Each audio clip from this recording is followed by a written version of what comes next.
நமஸ்காரம். என் பேர் கோதண்டராம் புருஷோத்தம். 1979 எங்கள் அப்பா ஒரு தனியார் நிறுவனத்தில் வேலைக்கு சேர்த்து விட்டாங்க. அந்த கம்பெனியில் பார்த்தீங்கன்னா சாதாரண ஒரு வேலை, டீ காஃபி வாங்கிட்டு வர்றது, ஆஃபீஸ் சுத்தப்படுத்துறது.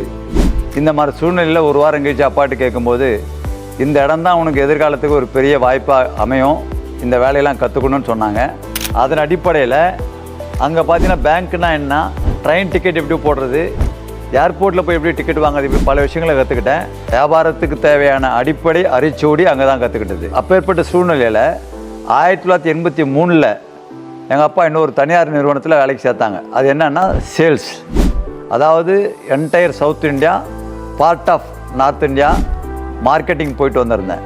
எங்கள் அப்பா என்ன பண்ணாங்க, 1988 இந்த ஜிபி அண்ட் கம்பெனிங்கிற பெருங்காயம் கம்பெனியை ஆரம்பித்து கொடுத்தாங்க. அப்படி ஆரம்பிக்கும் போது பார்த்தீங்கன்னு சொன்னால் எந்த விதமான முதலீடு இல்லை. எங்கள் அப்பா கிட்ட இருந்த சாதாரண ஒரு பிஎஃப் கிராச்சுவிட்டி பணத்தை வச்சு தான் இந்த நிறுவனத்தை தொடங்கும் போது 3 பேரோடு தான் இந்த கம்பெனி நடத்திக்கிட்டு இருந்தோம். ஒரு 2017 இந்த நிறுவனத்தை எங்கள் பிள்ளைகள் எடுத்தாங்க. அப்படி எடுக்கும்போது ஒரு 8லேருந்து 10 பேரோட தான் இந்த நிறுவனத்தை அவங்க எடுத்தாங்க. இன்றைக்கி பார்த்தீங்கன்னு சொன்னால் ஏறத்தாழ 30லேருந்து 40 பேர் வேலை பார்க்குறாங்க.